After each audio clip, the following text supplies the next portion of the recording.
recebe no estúdio da Top FM a psicóloga Tatiana Rezende Galucci Caçador e vamos falar sobre os principais problemas e os distúrbios alimentares que tanto atingem homens quanto mulheres, viu, minha gente? Bom, o trabalho do psicólogo, da psicóloga, tem um papel muito importante na vida do paciente, né, em diversos aspectos. Você trabalha numa área que trata dos distúrbios alimentares, então o que você pode falar pra gente que tem que haver, que tem que ver? Alimentação, corpo e psicologia. Geralmente as pessoas não conseguem entender, né, perceber essa relação de uma maneira direta, né?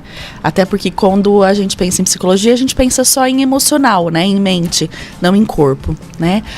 Assim como todas as relações que o indivíduo tem em relação às pessoas, né, ao ambiente, ao trabalho, ele também pode ter algumas relações que não são consideradas saudáveis com a alimentação e com a própria imagem, né?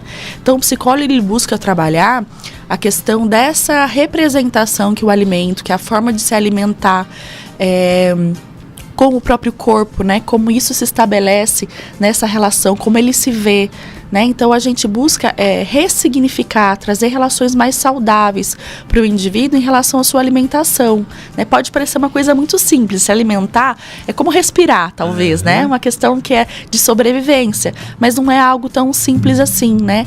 Principalmente quando não é feita, vamos dizer assim, né? Uma boa início da questão alimentar, né? Então o indivíduo muitas vezes apresenta alguns transtornos relativos ao início dessa vida alimentar, como ele aprendeu, né? Como aquele alimento era entendido, visto dentro da família dele, né? Como que ele foi incentivado a comer através da força, de um caráter mais punitivo. Então isso gera algumas relações mais desfavoráveis, né, para o indivíduo nessa relação. E tanto com a imagem, né, que é uma coisa que a gente está conversando tanto hoje em dia. E isso pode acontecer desde as primeiras fases iniciais da criança, por exemplo. A criança gosta muito de bolar, salgadinho, por exemplo, né? Isso, a gente percebe que muitas vezes a criança ela tem naturalmente um aprendizado, né? A gente como eu disse, parece que é uma coisa muito simples, mas o aprendizado é uma coisa muito importante. Como que você apresenta o alimento para o seu filho, né? A gente tem aí uma geração anterior de uma maneira mais coercitiva mesmo, de punição, se você não comer, você não vai ganhar isso, ou como recompensa, né? Então, olha, você só vai poder comer sobremesa se você comer tudo, né? E eu costumo dizer, o tudo não é adequado, é o suficiente, né? Porque você vai ajudando aquela criança a estabelecer uma relação de perceber no próprio corpo essa satisfação, né? Porque isso muitas vezes, num futuro, ela pode ter um aumento muito grande, um quadro de compulsão, por de alguma maneira não entender que ponto é o ponto de saciedade dela, né? Então isso vai sendo forçado, onde ela não vai tendo em si a percepção própria do quanto isso a satisfaz, né? E comida enquanto presente não deve ser. Comida é comida, né? É verdade. Tatiana, bom dia, um prazer recebê-la aqui na Top. Falando agora dos transtornos alimentares, quais são os mais comuns? Os transtornos mais comuns que a gente vê são a anorexia, né? A bulimia, o transtorno comuns, esse transtorno, né, é o que eu ia falar agora, o transtorno restritivo evitativo, ele foi incorporado atualmente aos manuais de transtornos mentais, né, então ele está inserido, então seria a anorexia, a bulimia, o transtorno evitativo, o transtorno dismórfico corporal, né, e o transtorno compulsivo alimentar periódico, né, então a gente tem dentro desses transtornos alimentares as especificidades de cada um, né, que variam, né, que são, eu costumo dizer, dos opostos, né, desde um comer de uma maneira demasiada, né, intensa e sem controle, que é no caso do transtorno compulsivo, quanto a anorexia, que é um modo restritivo, evitativo de lidar com a alimentação. Tem aqueles casos, né, Tatiana, em que a pessoa diz assim, quando eu fico nervoso eu como muito, ou quando eu fico nervoso eu não como nada, não quero saber nada disso. E como é que a psicologia ajuda nesses casos? Na verdade a gente entende, né, que o alimento, apesar da gente dizer alimento é só alimento, na verdade ele não é só alimento, né? A gente costuma dizer que alimento também é afeto, né? Alimento também é uma forma da gente se recompensar de alguma maneira, apesar de não ser uma recompensa, mas pela toda a carga de substâncias que determinados tipos de alimento, quando a gente come, trazem pra gente, né? Por exemplo, alimentos doces, que traz uma grande carga de dopamina, que a gente fala que é uma substância de prazer. Então, geralmente, quando a gente está vivendo uma relação difícil, de estresse, de ansiedade, de desconforto, quando a gente não consegue encontrar outras vias de forma de se sentir melhor, o alimento acaba sendo uma via muito acessível e mais rápida, né? E a gente pode esquecer que a gente está na época do consumo. Então, tudo é consumido de maneira demasiada. Então, a gente tem essa oferta, às vezes a pessoa ela tá ali com um desconforto e momentaneamente, num ato mais impulsivo, né, é o recurso que ela tem naquele momento, ela busca o alimento. E, de fato, isso faz com que ela se sinta melhor, né, por toda essa descarga, vamos dizer, dopaminérgica que acaba acontecendo no corpo. E essa substância também ela é responsável pela repetição. Então, você faz isso uma vez, você se sente bem, seu cérebro fica com uma recordação sobre isso e vai buscar, né, numa outra situação o mesmo recurso. Então, Tatiana, dá para dizer que a pessoa ou que conhece alguém que tem na família ou a própria pessoa, esses são os primeiros sinais de um possível transtorno que pode vir a acontecer. A gente elege, né, os principais sintomas quando a pessoa, assim, acho que um pouquinho, a gente não dá para dizer que as pessoas seriam exatamente esses, porque todo mundo, de uma certa maneira, o alimento tem uma questão social também, de prazer, então a gente não pode generalizar isso. Eu acho que os principais sintomas são quando é feito isso de uma maneira demasiada, sempre é esse recurso que a pessoa utiliza, sem possibilidades de outros, de uma maneira demasiada, e que a gente percebe que isso vai trazendo prejuízos para a vida dela, ou por um aumento de peso que traz comorbidades, ou por uma situação de isolamento social, né? Então aí, por exemplo, no caso, a pessoa ela se utiliza desse meio, né? E ela vai ganhando peso de uma maneira num quadro de compulsão muito severo. E ela vai ficando restritiva. Então, eu não vou comer, eu não vou mais sair, né? Porque eu não tenho roupa, eu não me sinto adequada, eu não estou integrada dentro desse modelo social. Então, quando a pessoa acaba tendo limitações e repercussões na vida dela, a gente pode dizer sim, que isso é um sinal, né? Que a gente tem que entender que isso talvez não está dentro dos parâmetros adequados. Tatiana, você está falando uma coisa que é muito interessante e muito importante também, porque quando você diz disso, da imagem que a pessoa tem dela, de si mesma, né? A sociedade hoje, principalmente, e os homens também estão entrando nessa, né? Sim. Mas para as mulheres, do corpo ideal, do corpo perfeito. E aí, em busca desse corpo perfeito, é onde podem acontecer também esses transtornos. A gente está falando aí, no caso, especificamente, do caso da anorexia, né? Sim. Eu falo que hoje a gente está constantemente bombardeado, né, de imagens, né, pelas redes sociais. A gente nunca fez utilização de uma maneira tão intensa. Então, constantemente a gente recebe, né, busca e recebe imagens, né, de corpos perfeitos, né, de cenários. Eu costumo dizer que hoje não são mais os corpos, mas os cenários que aquelas imagens representam. Muitas vezes a pessoa tem um corpo, né, dentro desses padrões, com um lugar maravilhoso, né, e a pessoa que está ali, né, atrás daquela telinha, está olhando e conscientemente ou inconscientemente ela está fazendo algumas análises sobre aquilo. Então, isso cria um conceito, né? Onde a pessoa muitas vezes busca esse conceito de perfeição. Então, a gente entende que geralmente a imagem, né, ela tem sentido por si só. E é o sentido que a própria pessoa, na hora que ela olha, ela faz sobre aquilo. Então, se ela não tem a possibilidade, muitas vezes, de estar naquele lugar, de ter aquelas situações, ela vai buscar pelo menos o corpo, né? E como a gente sabe que o corpo, ele é doador de identidade, né? A gente está vivendo na sociedade da imagem, onde você é o que você apresenta, né? O que você demonstra. Então, muitas vezes a pessoa vai buscar aquela representação, por acreditar que aquilo vai trazer facilidade, maiores para a vida dela, que ao outro olhar já vai caracterizá-la, né, de várias formas com mais sucesso ou com mais perfeição, né? Isso é tão complicado, esse conceito de perfeição.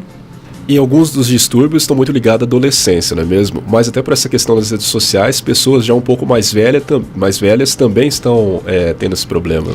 Sim, a adolescência a gente fala que é uma época crítica, né, para esse tipo de situação, porque a pessoa ela tá numa construção dessa imagem, né, uma construção da identidade também, porque a gente fala de imagem, identidade, corpo, uma coisa, é um tripé muito significativo. E a gente sabe que ela está nesse período instável, né? Então ali vamos dizer assim, é a gênese, né? O berço do transtorno alimentar. Mas a gente sabe que essa situação, infelizmente, não está se restringindo aos adolescentes, né? Até por essa questão que eu vinha falando, desse impacto, né? Então, pessoas muitas vezes que estão desconfortáveis, sei lá, com o trabalho, com o casamento e poderiam buscar essa resolução exatamente onde as questões estão, às vezes vão deslocar, vão buscar no corpo, acreditar que de alguma maneira, se ela tiver esse corpo, naturalmente as coisas vão alterar e ficar melhores, né? E a gente sabe que não é desviando das questões que a gente consegue encontrar novas saídas, né? E também tem um outro lado, né, Tatiana? A gente falou no caso da anorexia, da bulimia, que é pessoa que quer ficar magra de qualquer jeito. Você tem um outro lado que são morbidades, é isso, né? O termo correto, né? Isso, pessoas que comem demais e não conseguem se conter, aí ficam acima do peso, também é um outro problemão, né? Sim, a gente entende que o caso da obesidade, né? Eu falo dizer que a gente está na época realmente dos opostos. Então a obesidade, né? A gente diz que ela é epidêmica, né? E a gente até entende, contextualiza essa obesidade justamente por esse momento de consumo, de estresse, onde as pessoas deslocam, né, muitas vezes o estresse para esse tipo de recurso. Então a gente entende que assim, a obesidade, apesar dela não ser um transtorno, né, alimentar, ela é uma condição clínica que geralmente vem acompanhada de muitas vezes de um quadro de compulsão alimentar, que é essa perda de controle, a pessoa ela não consegue se controlar em relação à quantidade, né, ela geralmente, pelo menos de 2 a 3 vezes por semana, ela tem esses episódios de comer compulsivo, onde ela sente a perda de controle e se sente muito culpada depois, né? Então, a gente identifica que nesses casos, geralmente também tem, muitas vezes, alguns outros tipos de comorbidades, né? De patologias como uma depressão, um transtorno ansioso, e a gente tem que identificar isso e entender que, às vezes, parte desse sintoma, né? Que a gente até, vamos dizer assim, que poderia ser considerada a obesidade, tem outros transtornos que fazem com que ela chegue a isso, né? E Tatiana, falando agora de um caso bastante específico, é a cirurgia bariátrica, né? Números apontam aí que tem crescido anualmente, né, o número de cirurgias no Brasil. Como é que você avalia essa questão da cirurgia? Quando que ela é indicada? Quando que ela não deve ser feita? Olha, eu acredito que a cirurgia bariátrica é uma ferramenta muito boa, né? Eu acho que é a favor a esse tipo de recurso, desde que ele seja bem utilizado, bem indicado, né? Para um profissional adequado, trabalhando com uma equipe multidisciplinar, porque isso precisa, que seja feito um trabalho pré-operatório intenso, né? Porque a gente pensar, a pessoa ela tem uma condição alimentar irrestrita, né? Tirando alguns casos que, na verdade, a pessoa tem um quadro de diabetes, que ela não pode consumir açúcar, mas mesmo assim, às vezes, ela consome, né? Então, na verdade, não é uma questão de impossibilidade real, mas de uma cautela, né? Então, o que acaba acontecendo é que a pessoa, ela passa, né, a comer de uma maneira muito menor, né, com uma restrição, e isso tem que ser trabalhado, porque é uma mudança que é feita, vamos dizer assim, em pouco tempo. É muito né? radical. Então, muito radical. Então, a pessoa ela tem que estar preparada, consciente do quê? Que não é mágica, né? Que ela não vai ser emagrecida pela cirurgia, mas ela vai emagrecer como um sujeito ativo e responsável dentro das escolhas que ela faz, né? Com os profissionais que tem que ser especializados, a gente costuma dizer isso, né? Tem que buscar uma ajuda especializada, porque não é qualquer profissional que está acostumado a trabalhar com a demanda muito específica que a pessoa que faz a cirurgia acaba trabalhando, né? Para trabalhar possíveis trocas, às vezes, né? De compulsões que na questão da psicologia a gente percebe. Muitas vezes o paciente ele não está preparado para lidar com aquela restrição, ou ele tem até, às vezes, um quadro alcoolista prévio, e que isso acaba piorando, agravando num pós-operatório. Então, a gente acha que é uma ferramenta maravilhosa. Mas, como tudo, tem que ser utilizada com muita cautela, com uma boa indicação e com profissionais que estão capacitados para trabalhar com aquele paciente. Muito bem. Tatiana, quando o papo é bom, a coisa passa voando, né? Já tem que estar no finalzinho da nossa conversa. Para quem está em casa, qual é o recado que você pode deixar desses dois hemisférios, né? Tanto para quem come de menos, para quem come de mais. O que você pode dizer para essas pessoas? Olha, a gente acha que a gente tem que pensar que, apesar da gente estar na era dos opostos, né, a gente tem que sempre tentar buscar o equilíbrio. Então, a questão alimentar, ela foi sendo desconstruída da sua rotina natural. Então, eu costumo dizer, porque você quer ter uma boa relação com o alimento, você começa com o teu ritual dentro de casa, né? Então, voltar a tentar para que é possível voltar a comer à mesa com a família, né? Ter oferta de alimento, não agir de uma maneira restritiva, né? Porque a gente costuma dizer que quando a pessoa ela restringe demais, em algum momento ela vai compensar essa restrição, né? Lide com a comida de uma maneira natural, com questionamento, né? A gente está inundado por vamos dizer assim, para um mercado dos industrializados, então a gente tem que voltar um pouco aquelas origens, né, dos avós, de comer comida, de coisas mais, né, de escolhas mais saudáveis, né? Então, não demonizar também os alimentos, não acreditar que aquilo também é possível de eu me alimentar, tem que buscar o equilíbrio. É que eu acho que esse equilíbrio, ele tá faltando, na verdade, em muita coisa na nossa cidade, né? Então, tentar buscar essa forma mais natural, que sempre foi da gente buscar a questão do alimento. E tá atento, né? Se você percebe num filho, num adolescente, que ele está agindo de uma maneira estranha, né? O alimento não está sendo trabalhado ou sentido de uma maneira que deveria ser, preste atenção, né? Fique atento, porque eu acho que quando um transtorno ele é entendido no início, o prognóstico disso ser trabalhado, ser tratado de uma maneira eficaz, ele é muito, muito melhor, tem muito maior sucesso. Nós conversamos aqui com a psicóloga Tatiana Rezende Galuti ou Galuci? Galuti. Galuti Caçador. Tatiana, obrigado, viu, por você estar aqui com a gente de manhã. Eu que agradeço o convite.